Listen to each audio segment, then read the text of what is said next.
sesungguhnya Allah Subhanahu wa taala menerima taubat kita manusia ini, hambanya ini, selama belum gharghara. Apa gharghara, Pak? Biasanya orang kalau mau mati, Pak, itu pas sakatil maut, itu pas sudah hilang ingatannya, itu berbunyi, Pak. Itu nafas berjalan. Itu biasanya dinginnya dulu kaki dulu, Pak, dingin, terus naik ke atas. Di lutut masih panas, Pak. Sampai pernah lihat nggak itu seperti itu, Pak? Kalau saya bukan menikmati, artinya sering saya mentalkini, Pak, orang-orang seperti itu.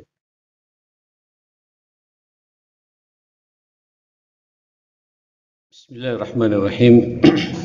Assalamualaikum warahmatullahi wabarakatuh.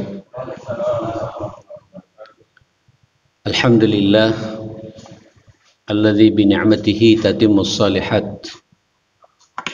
Alhamdulillah summa alhamdulillah alladzi arsala rasulahu bil huda wa dinil haqq liyuzhirahu 'ala ad-dini kullihi wa kafa billahi shahida walau karihal musyrikun.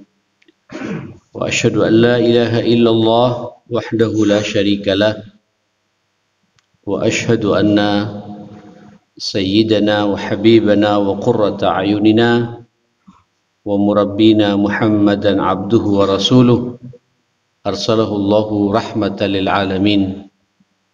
Allahumma salli wa sallim wa barik wa tarahham wa takarram ala hadha an-nabiyil karim wa ala alihi wa sahabatihi wa man sara ala nahjihi wa taba'a sunnatahu ila yaumiddin. Ya ayyuhalladzina amanu taqullaha haqqa tuqatihi wa la tamutunna illa wa antum muslimun. Asbahna ala fitratil Islam wa kalimatil ikhlas wa ala dini nabiyyina Muhammadin sallallahu alaihi wasallam wa ala millati abina Ibrahim hanifan wa ma kana minal musyrikin. Allahumma inna nas'aluka fahman nabiyyin wa hifdzal mursalin wa ilhamal malaikatil muqarrabin. Allahumma inna na'udzubika min an nusyrika bika syai'an na'lamuh wa nastaghfiruka lima la na'lamuh. Allahumma inna nas'aluka al-ikhlas was-sidqa fil qawli wal amali. Bismillahi tawakkaltu 'ala Allah wa la haula wa la quwwata illa billah. Hadirin jamaah salat subuh Masjid Raudhatul Jannah yang dimuliakan Allah. Kita masih dalam bab At-Taubah, dalam rentetan membahas hadis-hadis yang termaktub dalam kitab Riyadhus Shalihin. Saya pikir tidak ada di antara kita manusia ini yang tidak punya dosa dan tidak punya kesalahan. Itu sesuatu yang sangat mustahil, karena kita manusia, kita bukan malaikat, dan setiap manusia itu mungkin karena pengaruh lingkungannya lupa akan aturan-aturan Allah, akan larangan-larangan Allah. Mungkin pula karena pengaruh syahwat hawa nafsu yang begitu dominan mempengaruhi masing-masing kita, karena masing-masing kita juga punya syahwat itu, maka terjebaklah manusia itu dengan yang namanya salah dan dosa. Ini sesuatu yang badihi, sesuatu yang pasti. Tidak ada seorang manusia pun tidak terjebak dengan dosa, kecuali Rasulullah sallallahu alaihi wasallam dan para malaikat-malaikatnya al-maksum. Kita pasti, apalagi hidup di zaman seperti sekarang ini yang sudah 1400 sekian tahun kita tidak berjumpa dengan Rasulullah. Cukup banyak benturan-benturan kehidupan, cukup banyak dosa-dosa yang langsung terkait dengan Allah, termasuk juga dosa yang terkait antar kita sesama manusia. Allah memberikan solusi kepada kita. Apa solusinya itu? At-Taubah, tobat. Jemaah sekalian, ini juga sekaligus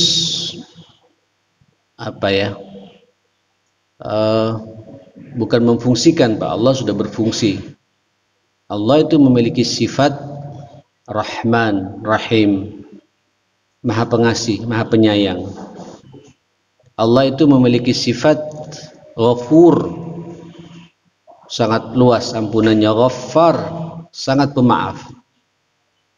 Allah juga memiliki sifat yang disebut hampir sama dengan bab yang kita bahas ini, Tawwab, zat yang maha menerima taubat hambanya.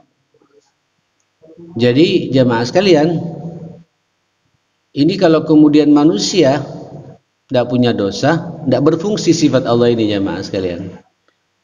Makanya di hadis yang lain saya tersenyum sebagaimana Nabi juga tersenyum jamaah sekalian ketika membacakan hadis ini. Andai kata Nabi sallallahu alaihi wasallam, "Lau annakum la taznibun," andai kata kalian ini tidak berbuat dosa,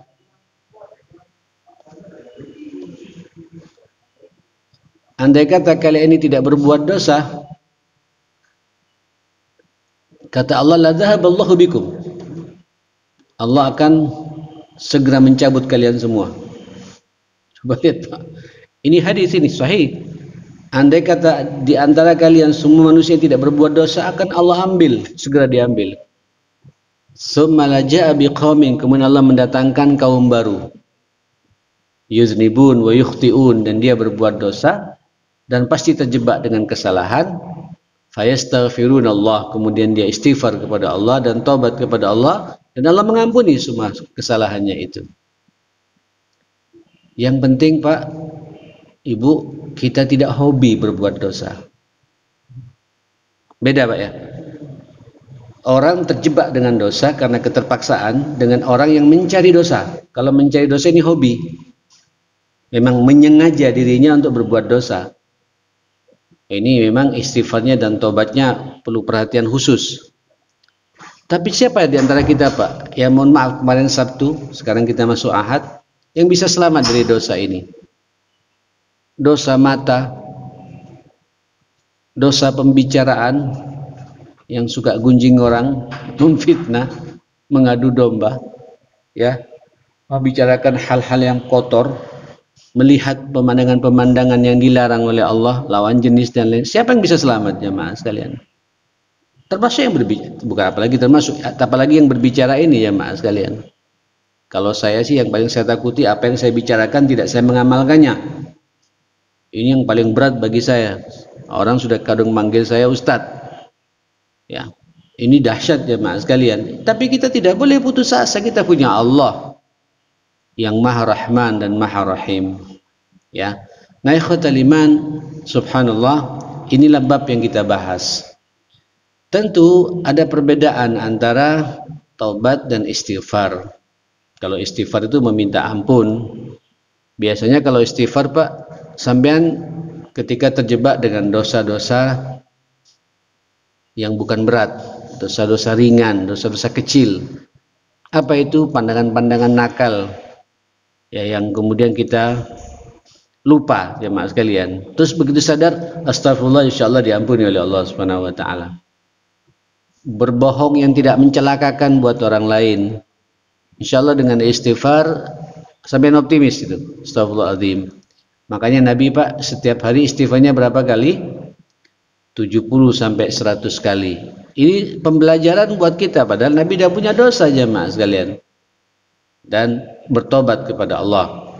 Adapun taubat ini adalah terkait dengan dosa-dosa besar, dosa-dosa yang ini juga sudah menjadi fenomena pula jemaah sekalian di tengah-tengah kehidupan kita ini. Apa itu? Syirik kepada Allah, menyekutukan Allah, kemudian berani atau durhaka kepada kedua orang tua, menelantarkan kedua orang tua, makan hartanya anak yatim, menikmati riba, ya, kemudian membunuh orang, menuduh orang dengan tuduhan-tuduhan keji padahal dia tidak berbuat seperti itu, ya, karena hasadnya, karena kedengkiannya, ya, dan lain sebagainya, zina, liwat, Na'udzubillah, mudah-mudahan kita semua dijauhkan. Andai kata itu terjadi buat kita, Allah memberikan solusi kepada kita. Apa solusinya itu? Tobat. Nah, tobat buat perbuatan yang seperti itu tentu ada syaratnya. Kemarin sudah kita bahas ini jamaah sekalian. Yang pertama, menyesal. Ada penyesalan.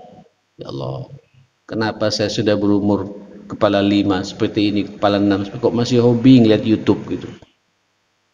Kok masih hobi cangkruan, buang-buang waktu. Kok masih hobi saya suka marah-marah sama orang. Ya, emosi nggak terkendali. Kok masih hobi suka maksiat mata. Ini akui Pak semua kesalahan kita. Munculkan penyesalan dalam hidup ini. Astagfirullah wa atubu ilaih. Cuma saya berharap Pak, istighfar dan tobatnya ini berangkat dari kesadaran. Orang menyesalkan sadar ya. Astagfirullah, saya kemarin subuh tidak ke masjid. Wa atubu ilaih. Astagfirullah wa atubu ilaih. Saya kemarin marah-marah sama istri, membentak istri. Astagfirullah wa atubu ilaih. Sudah 1 bulan saya tidak jenguk orang tua saya. Astagfirullahaladzim. Akui Pak bab seperti ini, kembalikan pada Allah Subhanahu wa taala. Saya menelantarkan anak-anak saya. Saya membiarkan mantu saya, anak saya bermaksiat, ya. Tidak ke masjid saya biarkan. Ini dosa-dosa seperti ini harus kita berangkat dari sebuah penyesalan. Oke? Dan yang kedua, setelah menyesal, meninggalkan dosa itu. Jangan sudah berbuat istighfar tapi nanti ngulangi lagi. Tidak meninggalkan jamaah sekalian. Oke? Dan yang keempat, punya azam, punya tekad yang kuat untuk tidak mengulangi lagi selama-lamanya. Andai kata nanti dapat sebulan 2 bulan, ya namanya manusia Pak. Ya kita punya keterbatasannya. Kadang lupa, kadang pengaruh lingkungan, kadang provokasi orang, kadang fitnah yang lewat begitu saja, dan kita menikmati dan kita dalam kondisi tidak sadar. Terus sadar, istighfar lagi. Begitu seterusnya. Taubat lagi kepada Allah Subhanahu wa taala, Allah akan mengampuni semua dosa dan kesalahan kita. Menyesal, meninggalkan perbuatan itu, dan punya tekad yang kuat untuk tidak mengulangi selama-lamanya. Ini manakala dosanya Pak Ibu terkait kepada siapa? Allah Subhanahu wa taala. Tapi kalau dosanya terkait antar sesama manusia, tambah satu lagi syaratnya itu jemaah sekalian. Apa itu syarat, tambahan syaratnya? Minta maafnya. Mendatangi orang yang kita sakiti itu. Kalau kita punya utang, kembalikan utangnya dan minta maaf. Saya tidak menepati janji. Sebenarnya dulu sudah ada uang, cuma saya putar lagi gitu. Nah, kira-kira begitulah Pak. Ya. Kemudian kalau terkait dengan urusan harga diri, ya, menjelek-jelekkan orang, datangi yang bersangkutan. Mohon maaf tadi malam saya berbicara keburukan sampean. Sampaikan itu Pak. Tidak cukup dengan minta maaf saja jemaah sekalian. Lu saya maafkan, tapi apa kesalahannya sampean? Diterangkan Pak. Insya Allah buat kita Pak, kalau ada orang seperti itu, maafkan. Hatta harga diri kita dihancurkan oleh orang itu, maafkan Pak. Nanti sampean akan dimaafkan pula oleh Allah Subhanahu wa taala. Wa in ta'fu wa tasfahu fahuwa khairul lakum. Kalau kalian memberikan maaf dan berlapang dada kepada orang yang menyakiti kalian, itu kebaikan yang luar biasa yang Allah berikan kepada kita, ma'asyar muslimin. Wong Allah saja Pak Maha Pemaaf, ya kan? Afu, Rahim, Rahman, Ghafur, Ghaffar, Tawwab. Allah yang menciptakan kita. Kita ini Pak bermaksiat kepada Allah berapa kali? Mungkin ratusan kali, mungkin ribuan, mungkin jutaan kali barangkali Pak. Kalau kita hitung dari mulai kita lahir sampai kita saat itu, waduh nggak bisa dihitung. Tapi Allah tersenyum. Kalau saya sih secara pribadi, Allah menciptakan saya, Masya Allah akan menghancurkan saya. Allah akan menghancurkan saya kalau memang saya ini melampaui batas Pak. Memang sudah nemang manusia-manusia seperti itu. Tapi kalau kita mau kembali kepada Allah, Allah memahami kelemahan kita ini jemaah sekalian. Makanya Allah memiliki sifat Rahim, Rahman, Ghafur, Ghaffar, Tawwab. Selesai sudah Pak. Afu, Maha Pemaaf. Masya Allah. Selesai. Harus optimis. Makanya Pak, kalau saya bicara bab taubat begini, sepertinya insya Allah kita semua ke surganya Allah Subhanahu wa taala. Dan harus begitu, optimis Pak, optimis. Loh, kalau saya sampai minta pada Allah tiap hari minta mau masuk surga Pak, tidak pakai hisab. Oh, iya Pak, rugi. Masa tiap hari kita minta sama Allah tidak akan didengar oleh Allah? Optimis lah. Allah ada pada prasangka hambanya kan Pak ya. Ayo berprasangka positif kepada Allah Subhanahu wa taala. Saya manusia. Walaupun umur saya sudah 60 tahun, 70 tahun dan teringat masa-masa lalu Pak. Masa di SMP, masa di SMA, masa ketika masih aktif-aktifnya kerja di kantor, sempat korupsi begini. Udahlah tutup semuanya, istighfar. Dan imbangi dengan amal saleh saat ini ya maaf sekalian, perbanyak infak, perbanyak sedekah, terus istighfar dan tobat pada Allah. Akui semua kesalahan kita. Insyaallah Pak, yajidillaha ghafurar rahimah. Engkau nanti akan mendapati Allah Maha Pengampun, Maha Penyayang. Jangan putus asa akan kasih sayang Allah. Ya ibadiyalladzina asrafu ala anfusihim. Masya Allah. Wahai katakan ya Muhammad kepada hamba-hambaku yang melampaui batas terhadap dirinya, la taqnatu min rauhillah. Ya Allah, gimana kita nggak akan tersenyum Pak? La taqnatu min rahmatillah. Janganlah kalian putus asa akan kasih sayang Allah ini. Innahu yaghfiru dzunuba jami'a. Sesungguhnya Allah itu mengampuni semua dosa. Masya Allah. Kalau kita mau bertobat. Dan inilah bab yang kita bahas. Nah saudara sekalian, saya sudah bahas di pertemuan yang lalu. Ya, terakhir setelah kita membahas tentang syarat-syarat, tapi juga ada syarat-syarat Pak yang terkait dengan momentum waktu. Apa momentumnya? Mari kita baca hadis kelima dan hadis keenam ini. Walaupun juga hadis keempatnya kemarin sudah kita bahas. Apa hadis kelimanya ini? Wa an Abi Hurairah radhiyallahu anhu qala, hadis riwayat Imam Muslim, qala Rasulullah sallallahu alaihi wasallam, man taba qabla an tatlu'a asy-syamsi min maghribiha taballahu alaihi. Barang siapa bertobat kepada Allah sebelum matahari terbit dari sebelah barat. Maksudnya apa jemaah sekalian? Kiamat Pak. Allah pasti menerima tobat kita. Allahu Akbar. Kita tidak tahu kiamat ya. Tidak tahu kiamat kapan. Sepertinya sih ya, tanda-tanda besarnya belum keluar Pak. Ya. Dajjal masih belum keluar. Nabi Allah Isa belum turun ya. Nah, masih tapi kita tidak tahu jemaah sekalian. Tapi yang jelas Pak, ada kiamat yang menghantui kita. Lihat hadis ke-6-nya itu jemaah sekalian. Apa hadis ke-6-nya itu? Abu Abdurrahman Abdullah bin Umar ibn Khattab radhiyallahu anhuma anin Nabi sallallahu alaihi wasallam qala innallaha yaqbalu taubatal abdi ma lam yugharghir gharara. Rawahu Tirmidzi wa qala haditsun hasan. Sesungguhnya Allah Subhanahu wa taala menerima taubat kita manusia ini, hambanya ini, selama belum gharghara. Apa gharghara Pak? Biasanya orang kalau mau mati Pak, itu pas sakatil maut, itu pas sudah hilang ingatannya itu berbunyi Pak. Itu nafas berjalan. Itu biasanya dinginnya dulu kaki dulu Pak, dingin, terus naik ke atas. Di lutut masih panas Pak. Sampai pernah lihat nggak itu seperti itu Pak? Kalau saya bukan menikmati, artinya sering saya mentalkini Pak orang-orang seperti itu.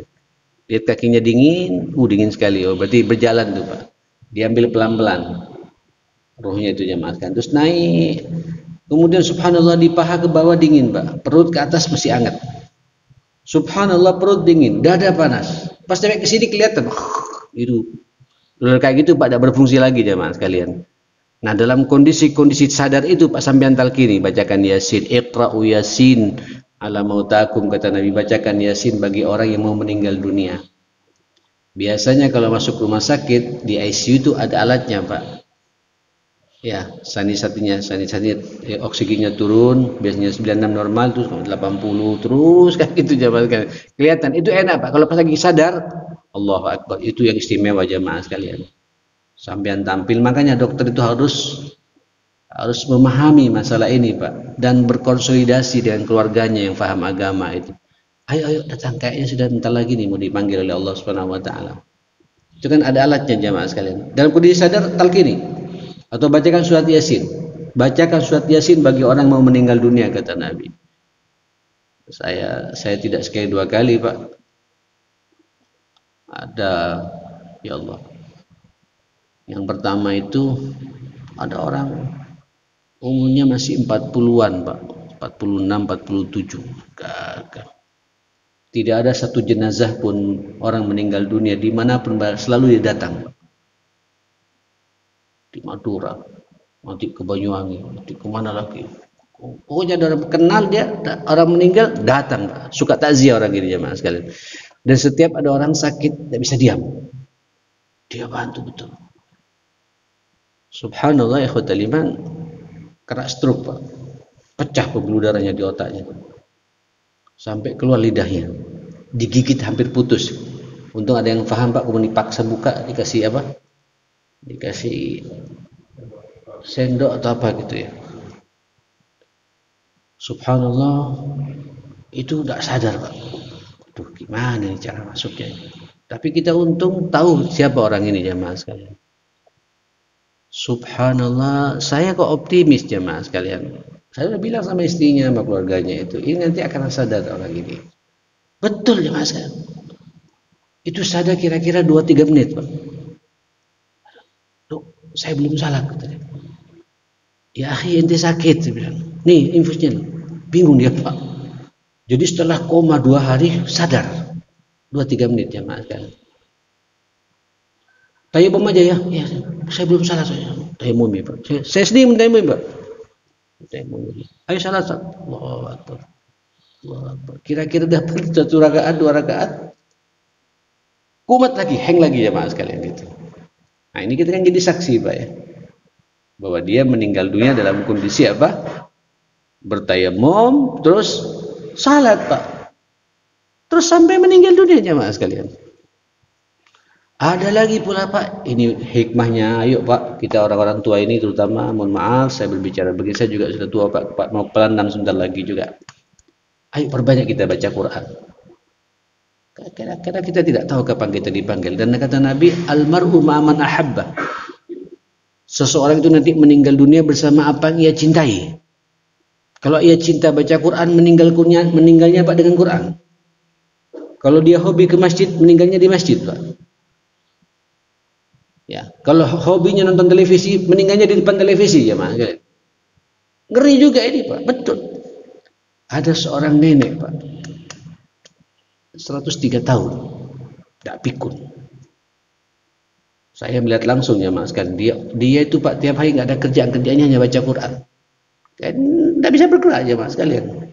Ya geraknya ya Pak, duduk, salat. Itu kalau sebelum subuh Pak, jam 3 udah bangun, sampai turun nanti dari sejadahnya jam 7 atau jam 8 Pak. Tiap hari kayak gitu. Itu ngajinya katanya tiap hari antara 3 sampai 5 juz tiap hari. Kan nggak ada kerjaan, gimana mau dipekerjakan orang perempuan kayak gini, ibu tua kayak gini. Allahu Akbar, sakit, ayo dibawa ke rumah sakit, anaknya luar biasa, semua perhatian, ya maksimal lah.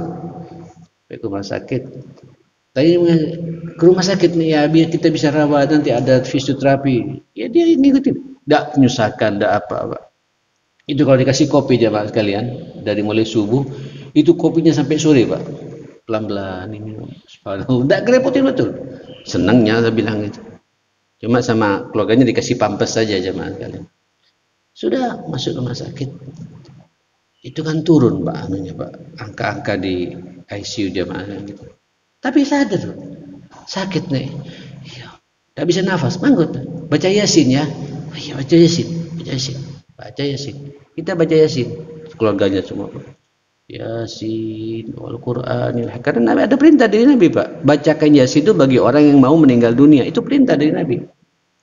Subhanallah. Pas terakhir jemaah kalian, fasubhanalladzi biyadihi malakutu kulli syai'in wa ilaihi turja'un. Subhanallah, nafasnya jalan Pak. Innalillahi wa inna ilaihi raji'un. Ya Allah, senang ya, saya bilang. Dah perlu nangis, saya bilang, dah perlu nangis. Antum tetap senyum, antum bahagia, saya bilang. Jenengan semua bahagia punya nenek seperti ini jadi contoh buat kita. Saya bilang, almar'u ma'aman ahabba, saya bilang. Orang itu meninggal bersama apa yang cinta. Kita baca Quran, meninggalnya pun dengan baca Quran. Ikut loh Pak.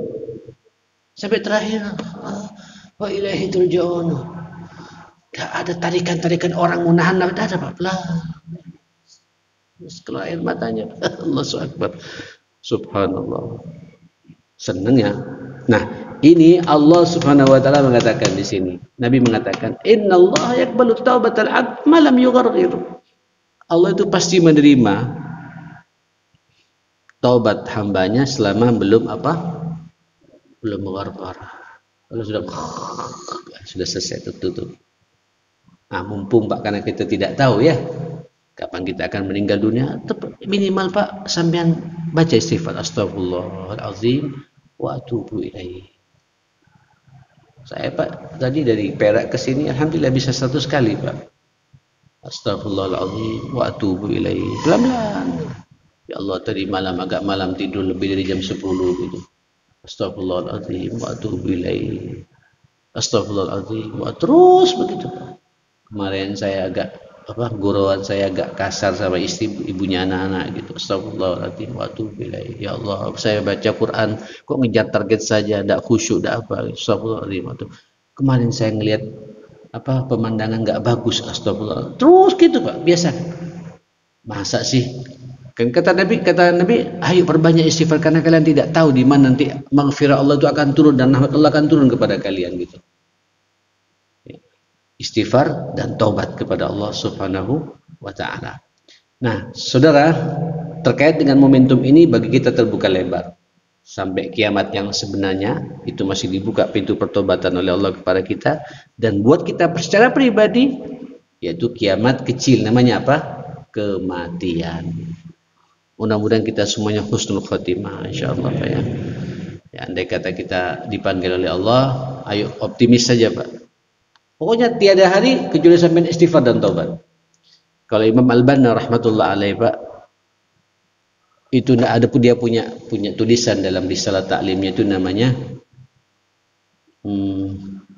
Wirdul Muhasabah. Wirid Muhasabah. Wirid Muhasabah ini Bapak Ibu itu dikerjakan ketika mau tidur. Ketika mau apa? Mau tidur. Ini saya sudah lagi mau mati lagi kan mati sejenak itu Pak tidur kan ya. Makanya Allahumma bismika Allahumma ahya wa bismika amutu mau saya mau mati sejenak itu. Denganmu aku hidup ya Allah dan denganmu pula aku juga akan mati sejenak. Mau tidur maksudnya jamaah sekalian. Nah itu Imam Al-Banna Pak berdoa. Ayo kata beliau setelah berwudu ya, setelah berwudu kemudian duduklah sejenak, baca Fatihahnya, baca alif lam mimnya ya sampai ulaika humul muflihun, baca ayat kursinya, baca 2 ayat terakhir surat Al-Baqarah itu. Kemudian qul huwallahu ahad, qul a'udzu birabbil falaq dan qul a'udzu birabbin nas. Angkat tangannya Pak ketika baca 3 surat itu. Qul huwallahu ahad, qul a'udzu birabbil falaq, qul a'udzu birabbin nas. Kemudian tiup Pak, suruh tiup. Itu ada hadisnya, hadis Aisyah. Kemudian ucapkan Pak. Formalitas pada seluruh anggota tubuh kita ini. Itu sampean tanpa sampean sadari sampean meruqyah pribadi. Insyaallah tidur sampean tidak akan diganggu oleh makhluk halus. Rasakan Pak. Dan nikmati ini. Ketika kita baca qul huwallahu ahad, qul a'udzu birabbil falaq, apalagi sampean paham maknanya Pak. Itu lebih dahsyat lagi. Qul a'udzu birabbin nas, tiup ke tangan kita ini Pak.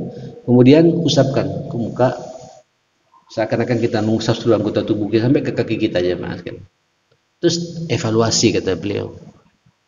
Saya tadi bangun subuh sampai saya mau tidur lagi seperti ini, apa yang saya perbuat gitu.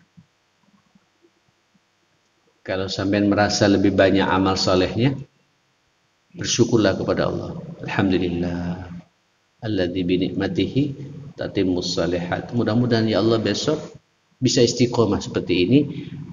Syukur kalau bisa bertambah lagi kebaikan saya. Tapi kalau kemudian sampai evaluasi Pak dari subuh tadi sampai ketemu malam mau tidur ini banyak dosanya, munculkan rasa kegelisahan,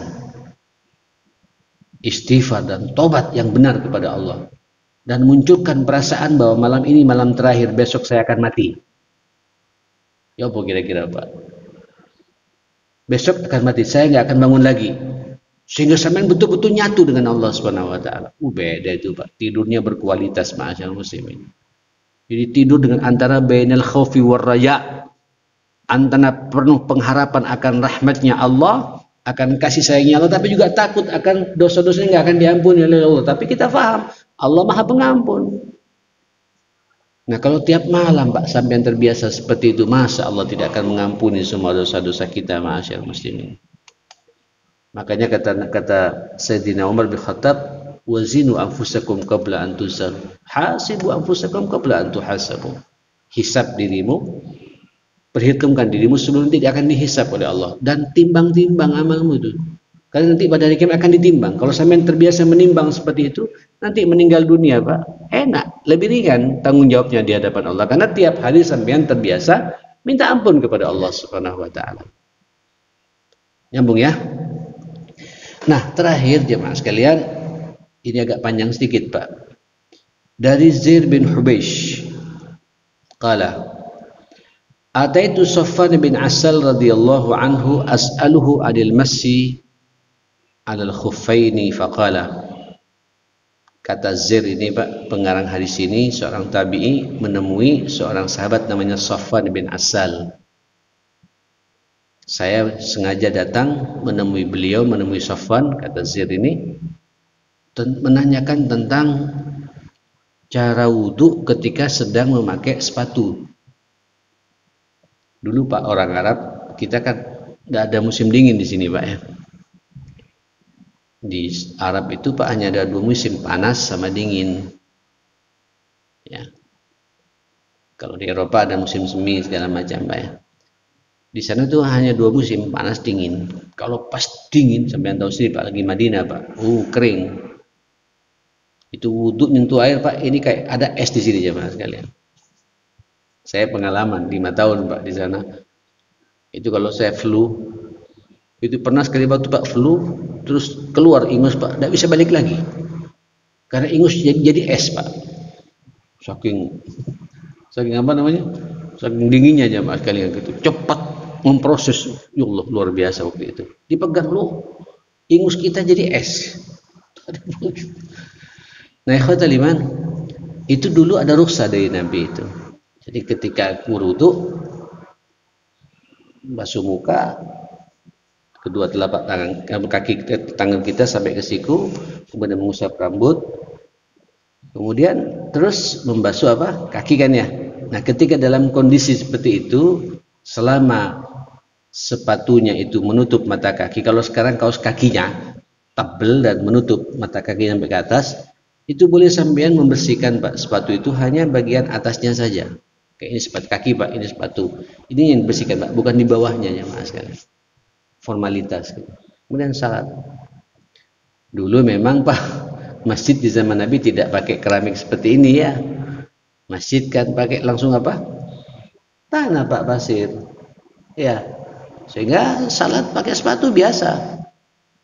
Ya, walaupun sekarang kalau sampai ke Mekah, ke Madinah kalau musim dingin, sekarang ada sepatu pula Pak dari kulit.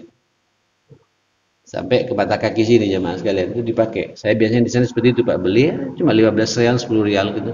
10-15 rial gitu. Nutup langsung. Itu kalau wudhu bagian atas saja. Kapan itu berfungsi? Itu dikatakan dalam hadis ini, itu 3 hari 3 malam. Ya, tidak usah dilepas. Sampai nanti buang air, mau buang air besar, air kecil, tidur, tetap dengan sepatunya Pak. Nanti ketika wudhu semua membasuh kaki ya sepatunya saja di atas. Karena kalau membuka dingin jemaah sekalian. Paham ya? Nah, saudara sekalian, dia nanya, "Maja abika ya Zair? Apa yang membuat kamu datang begini ya Zair?" "Saya mencari ilmu, belajar, mau belajar sama sampean." Kata Safwan, sahabat Nabi ini, sesungguhnya malaikat melepaskan sayapnya bagi orang yang belajar ilmunya Allah Subhanahu wa taala karena ridho kepada orang itu. Insyaallah Pak sampean diridhoi oleh Allah Pak pagi ini Pak. Karena sampean sedang mengkaji hadisnya Nabi sallallahu alaihi wasallam dan malaikat mendoakan sampean semua sampai selesainya pengajian ini. Nah, saudara sekalian, saya bertanya kepadanya, kepada sahabat ini. Saya ragu-ragu dalam dadaku ini tentang apa? Membasuh dua sepatuku ini. Setelah saya buang air besar dan buang air kecil, gimana ini? Engkau kan sahabat Nabi yang pernah berjumpa dengan Nabi. Pernah nggak mendengar sesuatu tentang masalah ini? Naam, kata Zaid. Kata Zaid, Nabi pernah memerintahkan kepada kami dalam kondisi safar, bepergian, atau dalam kondisi cuaca yang sangat mencekam dingin seperti itu, untuk tidak melepas sepatu kami 3 hari 3 malam kecuali junub. Tahu junub Pak ya? Berhubungan suami istri atau mimpi basah, ya harus buka semuanya Pak, mandi basah. Ya, walaupun mandi basahnya kalau dulu zaman Nabi hanya dilap saja Pak, karena kalau langsung begini beku jemaah sekalian. Ya. Nah, saudara sekalian, tetapi itu boleh untuk buang air kecil, buang air besar atau tidur. Itu 3 hari 3 malam. Nah, saya lihat Pak, dalam konteks kita saat ini, kalau sampean pakai sepatu, sepatunya kan tidak sampai mata kaki Pak, tapi dia di kaki kita pakai kaos kaki yang tebal, ya kan? Biasanya sampai di mana? Mendekati lutut sini. Jangan dibuka Pak. Kalau pas kita sampai ke Saudi atau kemana, jangan dibuka. Jadi pas wudu hanya apa? Sepatunya aja bagian atas Pak.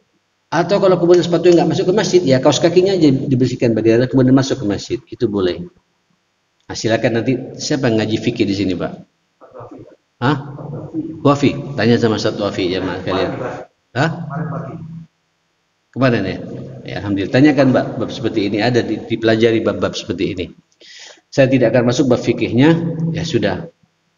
Kemudian nanya lagi, pernah nggak Nabi menceritakan tentang masalah cinta? Nah, ini saya katakan tadi jemaah sekalian, Nabi mengatakan dulu ada orang Arab Badui tiba-tiba menemui Nabi dan memanggil Nabi, ya Muhammad. Kata kita, jangan manggil Muhammad Muhammadan, tidak benar itu. Ini Nabi kita Rasulullah. Panggil ya Rasulullah. Saya tidak biasa kayak gitu. Dan ini memang suara saya kayak gini. Lemahkan, rendahkan suaramu, kata sahabat ini. Tidak bisa, inilah suara Badui Pak. Badui kalau bicara kan teriak-teriak. Dan Nabi mengimbangi Pak. Iya ada apa kata Nabi gitu. Ya Muhammad, al-mar'u yuhibbul qaba wa la yarhaq bihim. Ada seseorang cinta pada satu kaum tapi tidak pernah jumpa dengan kaum itu. Artinya apa Pak? Badui ini mewakili sahabat-sahabatnya di kampungnya Pak. Kasihan mereka tidak jumpa denganmu ya Muhammad, sementara aku bisa jumpa dengan bagaimana mereka ini. Mereka juga ingin berjumpa denganmu gitu. Saking cintanya kepadamu gitu. Kata Nabi, al-mar'u ma'aman ahabba yawmal qiyamah. Seseorang itu nanti bersama apa yang dia cintai pada hari kiamat gitu. Jadi kalau dia cinta Nabi, jumpa dengan Nabi Pak. Cinta ulama, berjumpa dengan ulama. Kalau cinta artis, ya jumpa dengan artis Pak. Ya itulah logikanya begitu. Cinta dengan preman, sampean jumpa dengan preman juga. Di mana baca? Wallahu a'lam, sampean bisa menjawab. Ayo Pak, biasakan kita mencintai orang-orang yang apa? Yang baik-baik. Biar nanti sampai hari kiamat kita jumpa terus seperti itu. Nah, baru setelah itu Pak nanya tentang masalah lalu apa yang harus kita lakukan dalam kita ini manusia banyak dosa gitu. Apa kata Nabi? Innallaha khalaqallahu ta'ala khalaqas samawati wal maftuhan lit-taubah. Ketahuilah ya, ketika Allah menciptakan langit dan bumi ini, Allah membuka lebar-lebar pintu pertobatan buat kalian. La yakhluq hatta tatul asyamsu min. Tidak ditutup pintu pertobatan itu sampai kiamat datang. Ini hanya penegasan Pak pada hadis yang sebelumnya Pak. Jadi ikhwatul iman, terkait dengan bab ini jangan putus asa akan rahmatnya Allah. Peluang bagi sampean terbuka lebar. Apalagi masih dalam kondisi sadar begini Pak ya. Ayo, akui. Sampean yang penting jangan cerita tentang masa lalu sampean. Jangan cerita tentang masa lalu kita yang buruk pada orang lain Pak. Dulu ketika saya SMA, tidak usah cerita. Ceritakan semuanya pada siapa? Pada Allah Subhanahu. Hatta kepada istri Pak, ibu kepada suami tidak usah cerita masa lalu. Tidak usah. tutup rapat-rapat, apalagi kepada ustadznya Pak. Jangan. Ceritakan semua masalah kita pada siapa? Pada Allah. Allah akan membuka lebar-lebar pintu pertobatan bagi kita kalau kita mau tobat kepada Allah Subhanahu wa taala. Kita berdoa pada Allah Subhanahu wa taala, mudah-mudahan semua dosa-dosa kita diampuni oleh Allah Subhanahu wa taala. Semua kesalahan kita yang disengaja ataupun tidak disengaja, semuanya juga akan dimaghfirai oleh Allah Subhanahu wa taala, dan semoga pula amal-amal saleh kita juga diterima. Pak, ini bulan Rajab ya. Sudah tinggal 1 minggu, sebentar lagi kita masuk bulan Sya'ban, dan setelah itu kita marhaban ya Ramadan. Ayo, ini bulan-bulan Pak, bulan istighfar, bulan taubat, bulan peningkatan ketaatan. Kita tidak tahulah apakah bisa berjumpa dengan Ramadan ya. Ajal di tangan Allah Subhanahu wa taala, karena kita tidak tahu, maksimalkan semua potensi kebaikan kita. Berbuat salah, tidak apa-apa. Yang penting jangan menikmati Pak. Munculkan penyesalan, ya punya tekad untuk tidak mengulangi lagi, terus sampai kapan? Sampai kita mati. Dalam suasana seperti itu, insya Allah semua dosa-dosa kita akan diampuni oleh Allah Subhanahu wa taala. Rabbana atina fid dunya hasanah wa fil akhirati hasanah wa qina adzabannar. Rabbana ighfir lana wa tub 'alaina innaka antat tawwabur rahim.